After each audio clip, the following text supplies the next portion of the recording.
ሀቲ ስልጣን እንዳለች ይነግረናል ማለት ነው።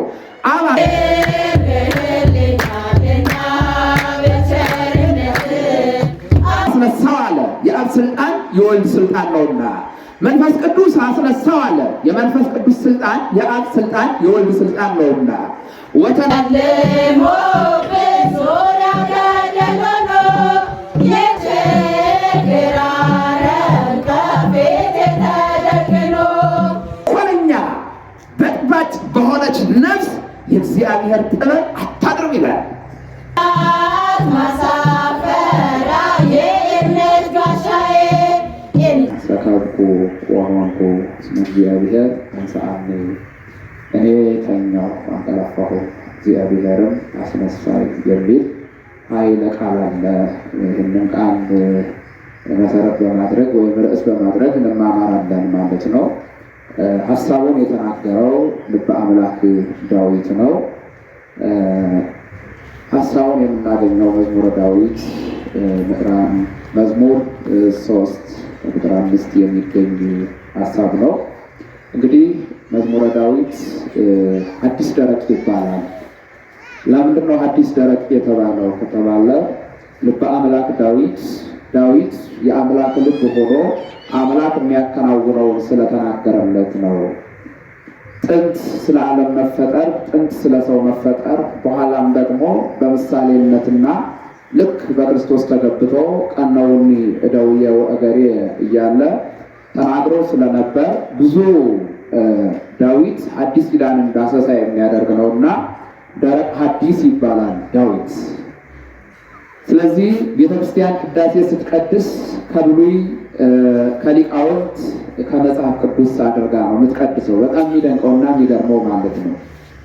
ከብሉይ ስንል ምስባክ አለ፣ ከሐዲስ ስንል መልእክቱ አለ፣ ወንጌሉ አለ፣ የዕለቱ ወንጌል ግብረ ሐዋርያት አለ፣ ከሊቃውንት ስንል ቅዳሴው አለ ማለት ነው። የሚገርም ነው። ድንቅ ናት ቤተክርስቲያን። እንዲህ አድርጋ ለዕለቱ የሚገባውን አውጥታ አሰባስባ እውነትን ከእውነት ሐሳብን ከሐሳብ ምስጢርን ከምስጢር ጋር አገናኝታ ነው የምታስተምር ቤተክርስቲያን። እንቁ ናት ቤተክርስቲያን። ድንቅ የሆነች ሴት ትመስላለች። ድንቅ የሆነች ሴት፣ መልካም የሆነች ሴትን ትመስላለች ቤተክርስቲያን። እና እንዲህ ቀምማ ነው የምታስቀምጥ። ዝም ብሎ ውሃ በፈሰሰ ጎርፍ በደረሰ ሽሮ ኩፍ ባለ ዝም ብላ ብድግ ብላ አትጮህም ቤተክርስቲያን። የራሷ የሆነ ስሪት አለ። የ365 ቀን ሙሉ እያንዳንዱ ቀን የራሱ የሆነ ይዘት፣ የራሱ የሆነ ዜማ፣ የራሱ የሆነ ምስባክ፣ የራሱ የሆነ ወንጌል አለው እና ቤተክርስቲያን ድንቅ ናት። እና ርዕሳችን ምን ይላል? አንሰ ሰከብኩ፣ እኔ ተኛሁ አንቀላፋሁ። በሉ እስኪ እኔ ተኛሁ አንቀላፋሁ። እንግዲህ ይህንን ኃይለ ቃል የተናገረው በነቢየ እግዚአብሔር በዳዊት ላይ አድሮ እርሱ ራሱ እግዚአብሔር ነው። እኛ ኦርቶዶክሳውያን ክርስቶስን ተኛ ስንል ምን ማለታችን ነው? በእውነቱ ለአምላክ እንቅልፍ ይስማማዋልን? ከዚያስ ዝቅ ብሎ ደግሞ እስመ እግዚአብሔር አንሣአኒ ይልና እግዚአብሔር አብ አነሳኝ ይላል። እርሱ ራሱ አይነሳምን? ቅዱስ መጽሐፍ ምን እያለ ነው? የመጀመሪያ ተኛ ይለዋል፣ ሁለተኛ አንቀላፋ ይለዋል፣ በሶስተኛ ደረጃ እግዚአብሔር አብ አስነሳው ይለዋል። እዛው ላይ ምን እያለ ነው የሚለውን በአጭር ጊዜ ውስጥ ለመዳሰስ እንሞክራለን ማለት ነው። እንግዲህ እግዚአብሔር አምላካችን እኔ ተኛሁ ይላል።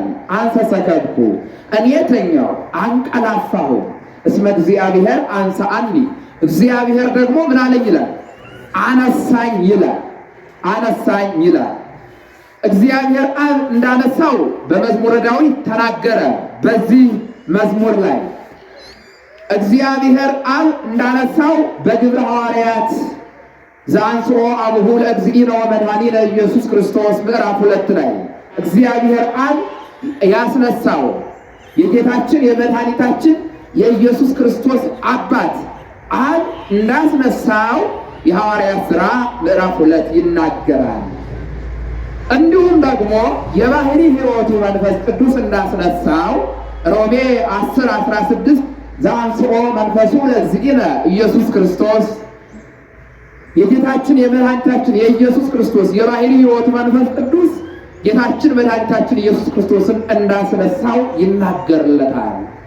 እንዲሁ ደግሞ እርሱ ራሱ እንደተነሳ ይናገራል። አንሰ ተከምኮኖንኩ ይበል እንጂ ወተንሥአ እግዚአብሔር ከመ ዘንቃህ እምሯል ብሎ ደግሞ እርሱ ራሱ በኃይሉ እርሱ ራሱ በስልጣኑ እንደተነሳ መጽሐፍ ይናገራል። ከዛም ከፍ ብሎ ማንም ሳይቀሰቅሰው ማንም ውጣ ሳይለው አርገ እግዚአብሔር በይባቤ ልክ በርቀት ያይደለ በርቀት እንዳረገ በእርሱ ስልጣን ይናገራል። ስለዚህ ቅዱስ መጽሐፍ ምን እያለ ነው ስንል አሐቲ ስልጣን እንዳለች ይነግረናል ማለት ነው። አብ አስነሳው አለ፣ የአብ ስልጣን የወልድ ስልጣን ነውና። መንፈስ ቅዱስ አስነሳው አለ፣ የመንፈስ ቅዱስ ስልጣን የአብ ስልጣን የወልድ ስልጣን ነውና። ወተንሣእኩ በስልጣነ ባሕቲትየ ይላል። እርሱ ራሱ ደግሞ እኔ ራሴ በስልጣን የተነሳው ይላል። እርሱ ራሱ ማንም ሳያስነሳው ማንም ሳይቀሰቅሰው በስልጣኑ እንደተነሳ ደግሞ ቅዱስ መጽሐፍ ይነግረናል። ሲጠቃለል ምን ይሆናል? አሐቲ ባሕርይ ይሆናል ማለት ነው። አሐቲ ባሕርይ ይሆናል። ሥላሴ በአካል ሦስት በግብር ሦስት በስም አንድ ናቸው። ሥላሴ በአፋዊ ግብር አንድ፣ በውሳጣዊ ግብር ደግሞ የተለያዩ ናቸው። ስለዚህ ጥልቅ ሐሳቡ ምስጢረ ሥላሴን የሚዳስስ ነው። ለማየት ጊዜ እስከሌለን ወደ አንቀጻችን ወይም ደግሞ ወደ ርዕሳችን ብቻ ተመልሰን ርዕሷን ብቻ ተመልክተን እናጠቃልላለን ማለት ነው። ዋናው ጉዳዩ ግን የሚያጠነጥነው ምስጢረ ሥላሴ የሚባለውን ኦርቶዶክሳዊ የዶግማ ጥልቅ ትምህርት ነው። የዶግማ ጥልቅ ትምህርት ነው ማለት ነው። ምስጢረ ሥላሴን ብናነሳ እዚህ በጣም የሚደንቅና የሚገርም ነበር። ግን በአጭር ሰዓት ውስጥ ጊዜ የማይወስነውን በሰዓት የማይቆጠረውን ትምህርት መጀመር ራሱ አግባብ እስካልሆነ ድረስ ማለት ነው። ስለዚህ ምን አለ? እኔ ተኛሁ አንቀላፋሁም ይላል። ምን እያለ ነው እንዲህ ሲል ብለን ስንናገር መድኃኔ ዓለም ክርስቶስ የተዋሃደው የማንን ሥጋ ነው? የማንን ሥጋ ነው? የሰውን ሥጋ ነው። መለኮት ሥጋን ሲዋሃድ ሥጋ በቃል ገንዘብነት የአብ የባሕርይ ልጅ ሲሆን በቃል ገንዘብነት ዘመን የማይቆጠርለት ሲሆን በቃል ገንዘብነት ንጉሠ ነገሥት ሲሆን በቃል ገንዘብነት የማይሹሙት የማይሽሩት የማያበድሩት ባለጸጋና ንጉሥ ሲሆን ቃል ደግሞ በሥጋ ገንዘብነት የሚወሰን ሆኗል። ይህ ማለት ምን ማለት ነው ካልን የቃል ባሕርዩ የማይወሰን ነው። ከምድር እስከ ሰማይ ምሉእ ነው። በዚህ አለ በዚህ የለም አይባልም። ፊት ኋላ የለውም። ስለዚህ ምን ይላል መጽሐፍ ቅዱስ? ቃል በሥጋ ገንዘብነት እንደኛ ፍጹም ሰው ሆኖ ነበር። ፍጹም ሰው ሆኖ ሳለ ግን አምላክነቱን ሳይተው ነበር። ተአቅቦ የሚባለው እንቲአሁ ለሥጋ ኮነ ለቃል ወእንቲአሁ ለቃል ኮነ ለሥጋ እንዳለ ሊቁ የሥጋ ገንዘብነት ለቃል ገንዘብ ሲሆን ሥጋ በዚህ ምድር የሚመላለስ ሆነ። የቃል ገንዘብነት ደግሞ ለሥጋ ገንዘብ ሲሆን ገንዘቡ ሲሆነው ሥጋ አምላክ ሆነ። ወሀቦ ስመ ዘአቢም ሁሉ አስማት፣ እነሆ ከስሞች ሁሉ የሚበልጥ ስምን ሰጠው ይለናል። ምን ማለት ነው ስንል አምላክ መባል ማለት ነው። ታዲያ በሥጋ ገንዘብነት ተኛ እንለዋለን። የመጀመሪያው ሐሳብ እሱ ነው። በሥጋ ገንዘብነት ተኛ። ነገር ግን ተኛ አለን እንጂ ተኝቶ ሳለ ያልተኛ እንደሆነ ቅዱስ መጽሐፍ ይመሰክራል። መዊቶ ሕያው ወልደ አብ፣ የአብ የባሕርይ ልጅ ሞቶ ሳለ ምን ነው ይላል? ሕያው ነው ይላል። መለኮት በሥጋ ገንዘብነት ነፍሱ ከሥጋ ስትለይ መለኮት ሥጋ በሥጋ ገንዘብነት ነፍስ በሥጋ ገንዘብነት ከሥጋ ስትለይ ነፍስ በመለኮት ገንዘብነት ከሥጋ ሳትለይ ሚገርም ምስጢር ነው። በደንብ አስቡ። ነፍስ በሥጋ ገንዘብነት ከሥጋ ተለይታ በመለኮት ገንዘብነት ከሥጋ ሳትለይ ወደ ሲኦል ወርዳ ነፍሳትን አውጥታለች። ሥጋ በነፍስ ገንዘብነት ከነፍስ ተለይቶ በመለኮት ገንዘብነት ከሥጋ ሳይለይ ወደ መቃብር ወርዷል። ስለዚህ ሞተ በሥጋ ወሐይወ በመንፈስ ብሎ ቅዱስ ጴጥሮስ አቅንቶታል ማለት ነው። ስለዚህ ምን ማለታችን ነው ስንል በነሳው ሥጋ ፍጹመ ሰው ፍጹመ ሥጋ ወነፍስ ውሉደ መለኮት እንደሆነ ለመናገር ተኛው ማለት ነው። መተኛት የሰዎች ጠባይ ነውና ወደ ዋናው ሐሳብ ስናልፍ ወደ ሁለተኛ ደረጃው ተኛው ማለቱ ምን ማለቱ ነው? እኔ ተኛሁ። ለአምላክ መተኛት ይነገርለታል። የማያንቀላፋ ኖላዊ ሆሙ ለእስራኤል አጥም፣ የእስራኤል እረኛ ሆይ አድምጥ የምንለው የማያንቀላፋ ትጉህ እረኛ ለአፍታ እንኳ የማያንቀላፋ በከመ ነገሮ ለጴጥሮስ እንደነገረው ቅዱስ ጴጥሮስ እግዚአብሔር አምላክን እንዲህ ብሎ ጠይቆት ነበረ። ምን ብሎ? አምላክ ሆይ ትበላለህን? አምላክ ሆይ ትጠማለህን? አምላክ ሆይ ትተኛለህን? አለው። የሚገርም ምላሽ ነበር የሰጠው በዚህ ጊዜ።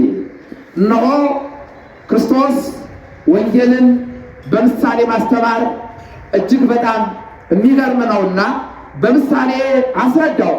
ምን ብሎ አስረዳው ካልን ምን ብሎ ነው ያስረዳው ካልን በጽዋ ውሃ አድርጎ በልችን እንደያዝክ ተኝተህ እደር ይለዋል። ምን ነገር ነው ያለው? ተኝተህ እደር። ግን ተኝተህ እደር ግን አይደለም ያለው። እችን ጽዋ በእጅህ ያዝና እንደ ቆምክ እደር ነው ያለው። እንደ ቆምክ እደር አለው። ቅዱስ ጴጥሮስ ሰው ነውና ድኩም ነውና ደከመ። ጽዋን ይዞ መቆም ጀመረ። መካከል ሰዓት ላይ ደከመ። የደከመ ጊዜ ጽዋውን ለቀቀው። ጽዋውን ወድቆ ተሰበረ። ውሃውን ፈሰሰ። አየህ አለው። ለቡ ይላቸው እንደነበር አየህ እኔም ብተኛ ዓለም እንዲወድቃ ውሃዋ ፈሶ ጠርሙሷ ተሰብሮ ባረፈች ነበር ብሎ ነግሮት። ስለዚህ አምላክ አይተኛም ነው። አምላክ አይተኛም። ማንቀላፋት፣ መውደቅ፣ መነሳት ለአምላክ የሚነገርለት ጭምር አይደለም። ነገር ግን ቦ ይቤላ መጻሕፍት በእንተ ትስብእቱ ወቦ ዘይቤላ መጻሕፍት በእንተ መለኮቱ። መጻሕፍት ስለ ትስብእቱ ይናገራሉ፣ ስለ መለኮቱ ይናገራሉ። መጻሕፍት ስለ ድካሙ ይናገራሉ፣ ስለ ብርታቱ ይናገራሉ። መጻሕፍት ስለ ድካሙ ይናገራሉ፣ ስለ ኃያልነቱ ይናገራሉ። መጻሕፍት ስለ ምልአቱ ይናገራሉ፣ ስለ ውስንነቱ ይናገራሉ። ይህንን ሊረዳ የሚችል ልዩ የሆነ ኦርቶዶክሳዊ አእምሮ ብቻ ነው። ኦርቶዶክሳዊ አእምሮ ብቻ ነው ይህንን ሊረዳ የሚችለው ማለት ነው። አታስታውሱም? ሰዎች አንድ ጥቅስ መዘው ሲወዛገቡ ወዲህና ወዲያ ሲወራጩ ልክ የቀለም ድሃዎች፣ የእውቀት ድሃዎች፣ ከእውቀት ነፃ የሆኑ ከሜዳ የተነሱ መረዳት ያቃታቸው መመርመር ያቃታቸው ጨለምተኛ የሆኑ ጥበበኞች ነን ሲሉ የሰነፉ፣ ተነሳን ሲሉ የወደቁ፣ አለን ሲሉ የሌሉ፣ በአምላክ አሳበው አምላክን የማያመልኩ፣ ለዓለም የሚገዙ፣ ስምን ብቻ የያዙ ግብር የሌላቸው ብዙዎች እንዳሉ ተረድታችኋል። ነገረ መለኮትን፣ ነገረ ክርስቶስን፣ ነገረ ሥላሴን፣ ነገረ ተዋህዶን ሊረዳ የሚችል ኦርቶዶክሳዊ አእምሮ ብቻ ነው። ያም በጸሎት ሲታገዝ ነው። እስመ ምስጢራት ይትከሰታ ለትሑታን ወአኮል እቡያ እስመ ውስተ ምይንት ነፍስ ይትሐድር ጥበበ እግዚአብሔር።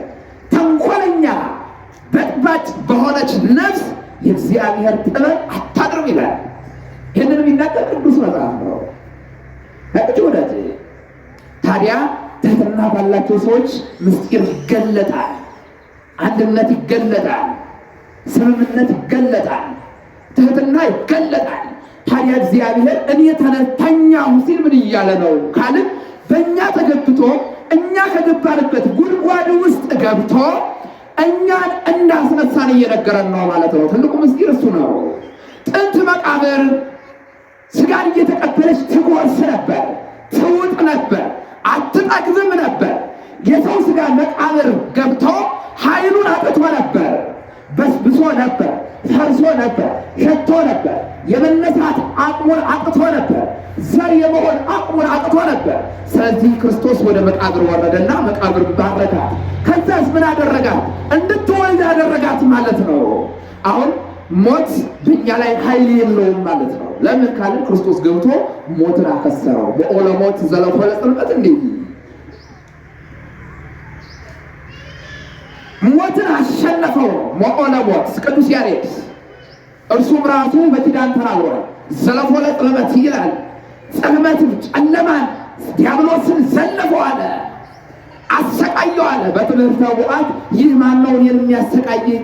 ይህ ማነው እኔን የሚያሸንፈኝ? እያለ ሲናገር እንደሰማ በጣም የሚገርም እኮ ነው። ስለዚህ ክርስቶስ መቃብር ላይ ገባና እኛ በመቃብሩ ውስጥ ኃይላችን አጥተን ነበርና ኃይላችን እንዲመለስ አደረገ።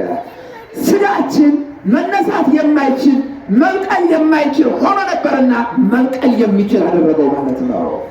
አንተ ስቁ ውስጥ መቃብር አንተ ነው በመርመረ ኪሩቤል አንተ እንደኛ በመቃብር ውስጥ ተኝተሃል። አንተ እንደ አብ ደግሞ በኪሩቤል ላይ ያለ ይባልኩ አላችሁ ምመራ አላችሁ። እንዴት አደራችሁ? እየተለማመጥን ነው። ምናልባት ቤተክርስቲያን አካልን አይደለም የምትሰበስበው፣ ህሊናን ነው የምትሰበስበው።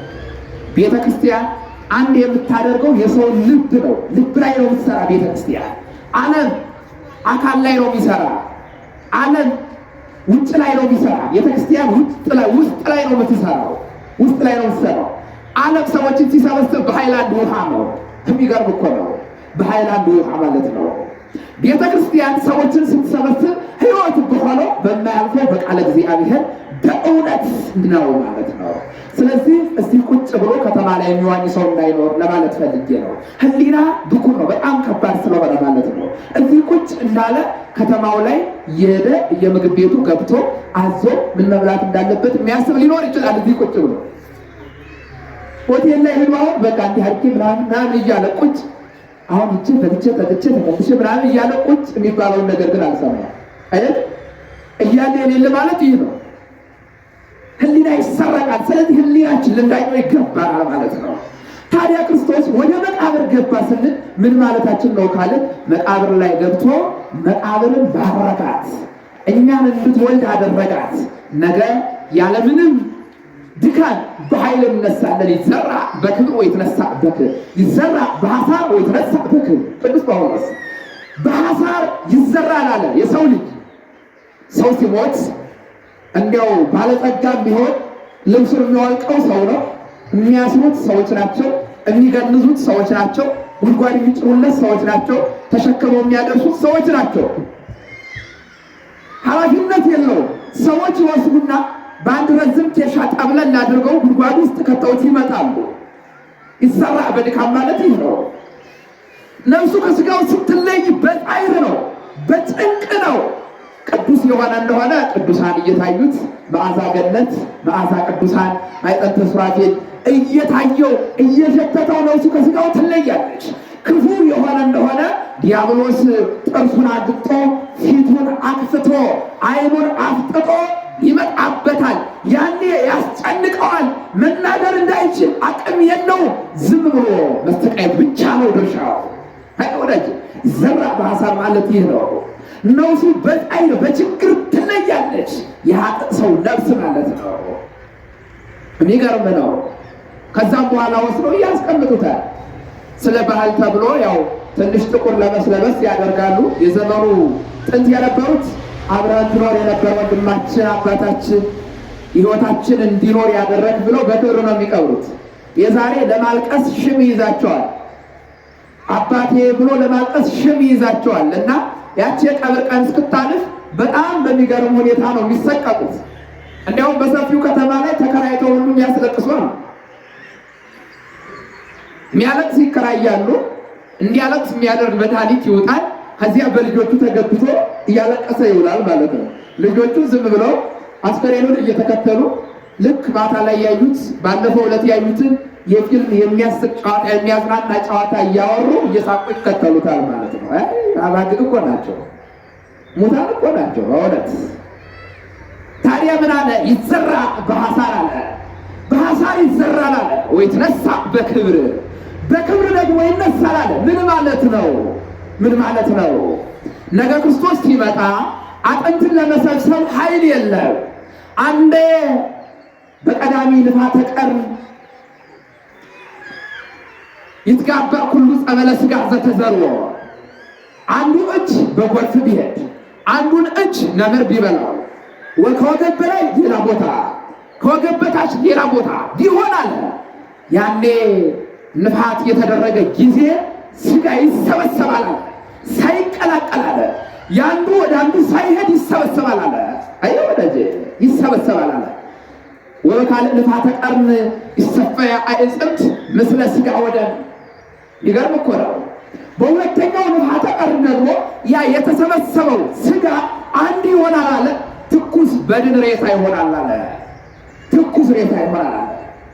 ወበሳልስት ንፋተ ቀርን ይትነስኡ ሙታን ከመ ቅጽበተ ዐይን አለ። በሦስተኛው ንፋተ ቀርን ደግሞ ሙታን እንደ ዓይን ጥቅሻ ነው የሚለው። የሚገርም እኮ ነው። እንደ ዓይን ጥቅሻ አለ በአንዴ ይነሳሉ አለ። ይሰረቅ በሐሳር አለ ወይ ትነሳ በክብር። በክብር ይነሳል ማለት ይህ ነው። የሚገፋፋው ሳይኖር፣ የሚሰበስበው ሳይኖር፣ በዚህ ቁም የሚለው ሳይኖር፣ ውጣ ውረድ የሚለው ሳይኖር፣ ቁጭ በል ተነስ የሚለው ሳይኖር በክብር ይነሳል ማለት ነው። በክብር ይነሳል። ታዲያ በክብር እንድንነሳ አደረገን ነው። በመቃብር በኋሉ በክብር እንድንነሳ አደረገን። ሙስና መቃብርን አጠፋልን። ሙስና መቃብርን አጠፋልን። የመቃብር ኃይሉን አጠፋው፣ አደከመው። ስለዚህ እኛ በአዲስ ኪዳን የምንሞት ሁላችን ዘር ነን ማለት ነው። ፊት ይሞቱ የነበረ ዘር አይደለም። ሬሳቸው ይፈራ ነበር። ሬሳ የነካ ርኩስ ይባል ነበር። ሬሳ የሳመ ርኩስ ይባል ነበር። በአዲስ ኪዳን ግን ሬሳም ቢሆን ቅዱስ ነው። ስመን አጥበን ገንዘን ነው ምንሰናበተው ነው ምንሰናበተው። እንዲያውም የጽድቅ ስራ ሆኗል። በአዲስ ስራ የሞተን ማበጃጀት፣ የሞተን መንከባከል የጽድቅ ስራ ነው። አቆዳጀ የጽድቅ ስራ። ስለዚህ ሙስና መቃብርን አጥፍቶ በመቃብር ላይ ኃይልን አሳጣው ማለት ነው።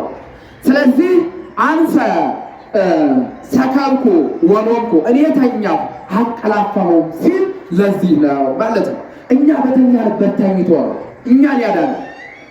ሰው ሆኖ ሰው መሆናችንን ሙቶ መሞታችንን አደረገልን፣ መለሰልን። ስለዚህ በአዲስ ኪዳን ሞት ሕይወት ሆነ ማለት ነው። ሞቶ ምሳሌ ጻድቃን ሕይወቶሙ ውእቱ፣ የጻድቃን ሞታቸው ሕይወታቸው ነው አለ።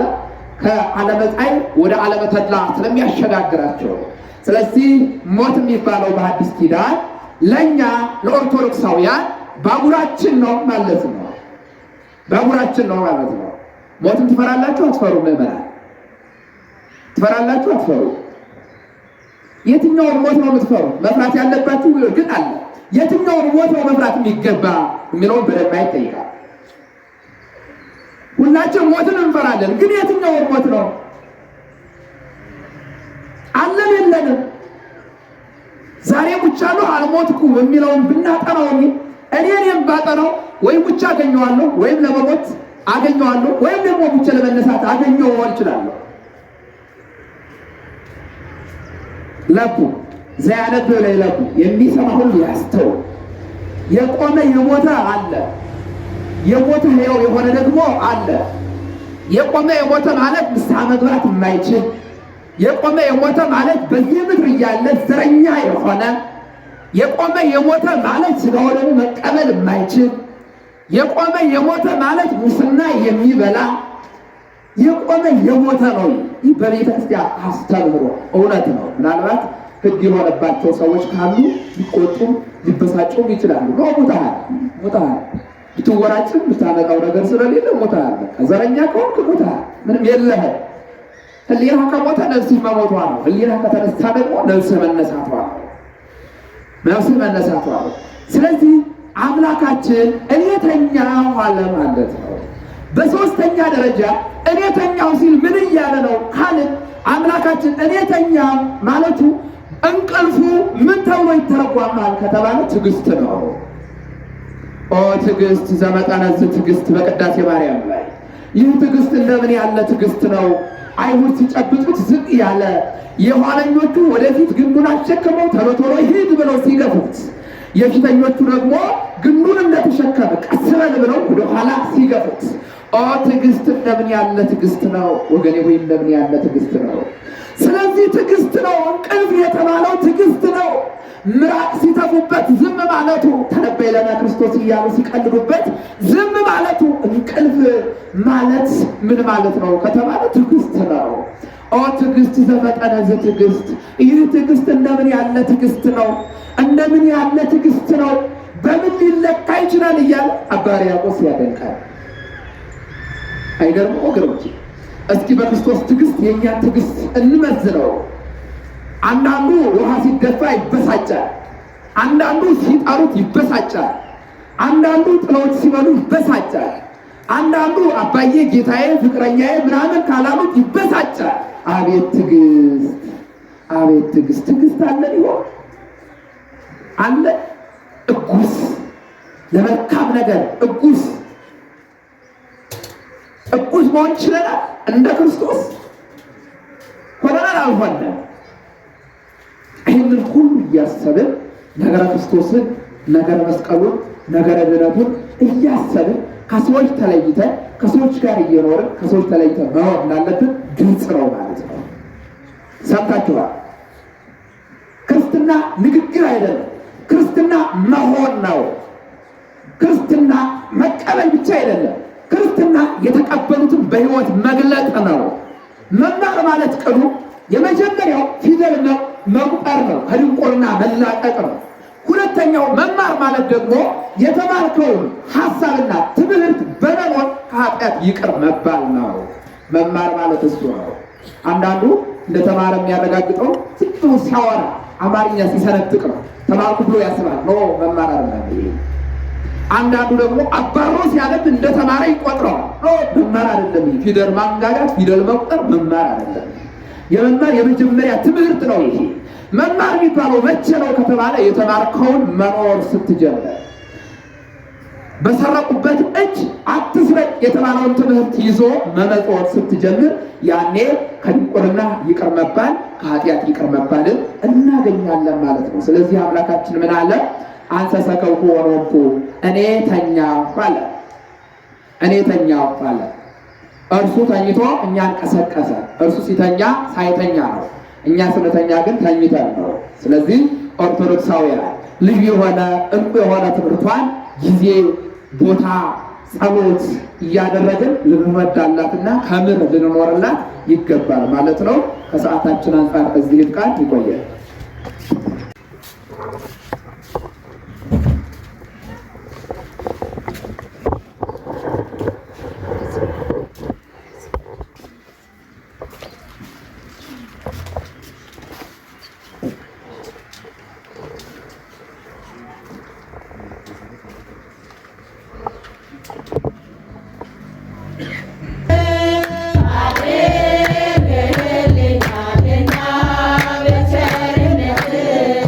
አቤት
ማትተ